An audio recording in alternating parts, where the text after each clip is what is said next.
Hello दोस्तों, welcome to learn physics with mister gravity YouTube channel पर। और आज की क्लास में हम पढ़ेंगे स्पीड एंड एवरेज स्पीड। ठीक है, तो इसको शुरू करते हैं। ठीक है, तो सबसे पहले हम लोगों ने मोशन पढ़ लिया है कि what is motion, types of motion और इसकी कैरेक्टरिस्टिक्स क्या क्या होती हैं, ये हमने पढ़ लिया है। अब आज हम पढ़ेंगे कि रेट ऑफ मोशन, कि हम रेट ऑफ मोशन को कैसे मेज़र करते हैं। ठीक है, तो आज हम इस बारे में थोड़ा सा चर्चा करेंगे। तो सबसे पहले आप एक वर्ड देखें यहाँ पे, measuring the rate of motion. ठीक है, यहाँ पर रेट हो रहा है, रेट की बात हो रही है।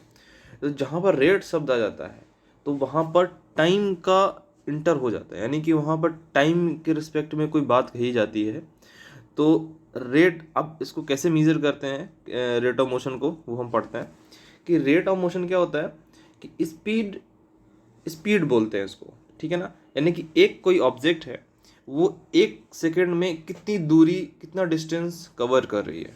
ठीक है ना, अगर एक ऑब्जेक्ट, कोई ऑब्जेक्ट है, ये कोई ऑब्जेक्ट है, अगर एक सेकेंड में अगर 2 मीटर जा रही है तो इसकी रेट ऑफ मोशन कितनी हो जाएगी, 2 मीटर पर सेकेंड।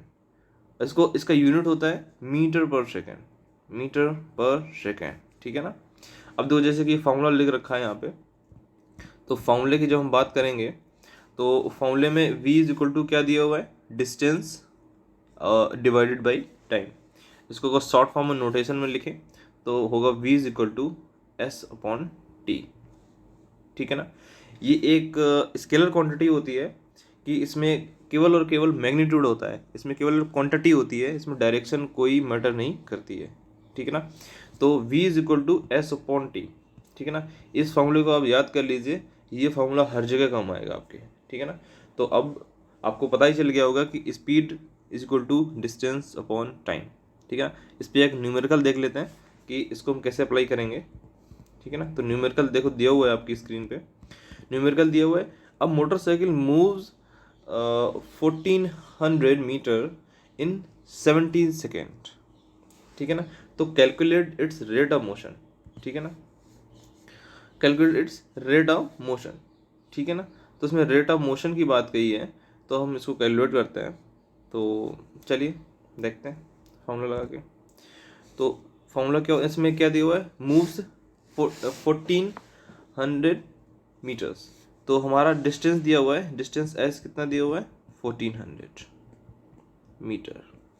ठीक है, और टाइम कितना दिया हुआ है, 70 सेकेंड। टाइम इक्वल टू दिया हुआ है 70 सेकेंड। ठीक है ना, तो अब हम स्पीड की इसमें बोला है कि रेट ऑफ मोशन कैलकुलेट करना है, यानी कि हमें स्पीड कैलकुलेट करना है। तो स्पीड का formula v is equal to होता है एस अपॉन टी। ठीक है ना, इसमें हम रख देंगे तो 1400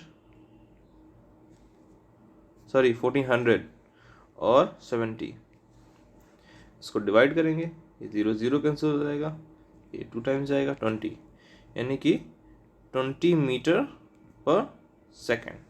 ठीक है ना, ये इसकी स्पीड हो गई, किसकी, मोटरसाइकिल की। ठीक है ना, तो चलिए, अब अगर आप किसी यूनिफॉर्म ट्रैक पे अगर ट्रैवल कर रहे हैं, ठीक है ना, ऐसा तो होता नहीं डेली लाइफ में कि हम रोड पे जाएं और एक ही स्पीड से एक स्थान से दूसरे स्थान पर पहुंच जाएं। हम क्या करते हैं, कहीं ट्रैफिक आ जाता है, रेड लाइट आ जाती है, रुक जाते हैं, फिर कहीं ब्रेकर आ जाता है, फिर रुक जाते हैं, फिर खाली रोड होती है तो स्पीड बढ़ा देते हैं।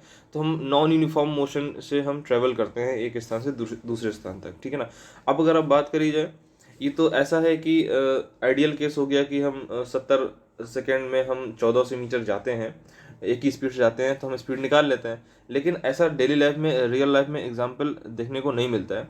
तो हम क्या करते हैं कि हम कभी स्पीड हमारी कम ज़्यादा होती रहती है, तो हम एक ऐसा टर्म यूज़ करेंगे जो हमको एक एवरेज बताएगा कि एवरेज कम ज़्यादा होती रही, फ्लक्चुएट होती रही, लेकिन एक एवरेज कितनी मोशन उसका रेट रहा होगा मोशन का, तो वो हम कैसे कैलकुलेट करेंगे।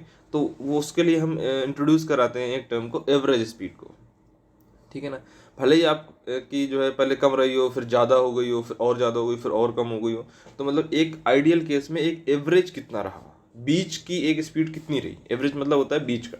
ठीक है ना, तो इसके लिए एक फॉर्मूला होता है कि average speed is equal to होता है टोटल डिस्टेंस, मतलब कितना डिस्टेंस हमने कवर किया है। ठीक है ना, और कितना टाइम लगा उसमें। ठीक है ना। तो जाहिर सी बात है, अगर स्पीड ज़्यादा होगी तो टाइम कम लगेगा, और स्पीड कम हुई टाइम ज़्यादा लगेगा।